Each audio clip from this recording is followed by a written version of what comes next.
For the better part of the last decade, Chris Big Duke Malloy has been the main sonic architect of Game's sound, co-executive producing his Born to Rap LP, and handling beats for most of his drillmatic Heart vs. Mind album. When you're side by side with an artist like The Game, no matter how late the sessions go, you're bound to see some unexpected guests pop in. Game will casually say, "Oh, OBG over there." I walked in one day and Tracy McGrady was there. The next day, there was this moment when I saw the door swing open and the room got quiet. I turned around and it was Ye, Duke told Reveal T. In this installment of the revered producer explained the lo-fi origins of Game and Kanye West's record, Game recording an Eminem diss song in 10 minutes, spontaneous late-night recording with Anderson .Paak, and working on his first ever lo-fi album. Check out the exclusive chat below. I briefly met Game for the first time in LA in 2009 at Kid Cudi's first tour. We went to this Robin Thicke show and Game was coming off stage. QB made sure we all introduced ourselves and spoke to each other. Fast forward to years later, I moved to Los Angeles looking for studios. My friends Bishop and Yanni have a studio in this building in North Hollywood. So we go by the studio and check it out. Yanni's running through the building, telling us everybody in there and telling us in that room right there, that's the Game. That's his room. The door was locked, so I couldn't really look in there. One time he was in there, Yanni brought me in. He probably didn't remember me from that last time, so I reintroduced myself. We chopped it up briefly, listened to something he was playing, and stepped out. One day, I was working on a beat in the studio, and I used to do this open door thing where I worked on the music and left the door open. I looked up at the door and Game was there bobbing his head. He asked me, "What you doing with this beat?" That beat would become Game's, just so you know. I told him I wasn't doing anything with it, so he told me he wanted to put it on his project. I sent it to him, he cut the song, we did a couple of edits, and next thing you know, that was my first Game placement. That was around 2013.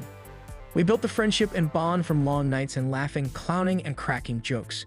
That makes for a good time. Most importantly, we're about business. I'm gonna bring a certain sound. If he plays me a record I didn't produce, I'm gonna tell him I can do it better. We built a very genuine relationship that led to the work. His sessions are crazy because it could be just a few of us, or it could be us 4 and 30 other people with 20 women, an open bar, and an open weed bar. We'd still be concentrating on the work. It's a party environment, but you better not cross to this part of the studio because they're working right there. He's one of the people who can create a vibe, take the energy from the vibe, and put that into the record. I haven't seen anybody work like him, and I've been around all of them. But his sessions are different. We did a record with Anderson .Paak called Stainless. That record came from a conversation. The record wasn't necessarily about the conversation, but how it came from one. It was about 2:00 a.m. in the studio. That's an early session. We usually leave around 5 or 6. So it was about 2:00 a.m. and I was grabbing my computer and about to close it until this beat came on from it. It wasn't a full beat, just an idea. Everybody in the room was like, "What's that?" I hadn't finished it yet. I played it and Game said, "Yo, this is crazy. Let me call Anderson .Paak." It's 2:30 in the morning and Anderson picks up on the first ring. He tells Anderson, "We got this idea over here that we want to bring to you, man. You gotta do a hook on this. What you want?"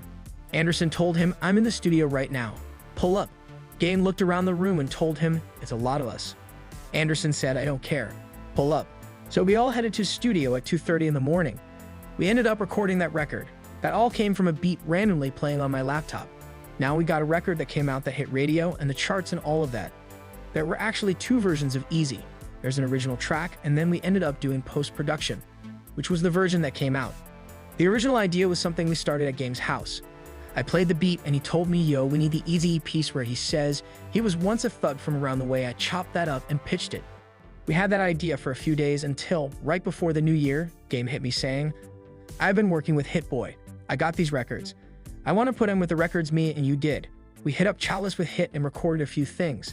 At the end of the session, Game said, "You's going to be here tomorrow, so get some stuff ready." Music I wanted to use for it.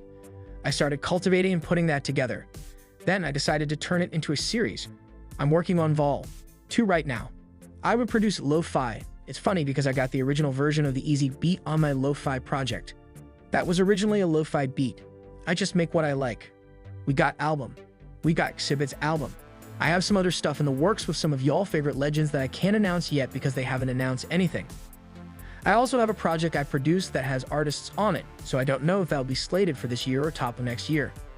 I'm tightening up these albums, working on more sync stuff, and doing a lot more work with NBA 2K coming up in the future as well. I'm tapping in with the community and making sure this music is where it should be.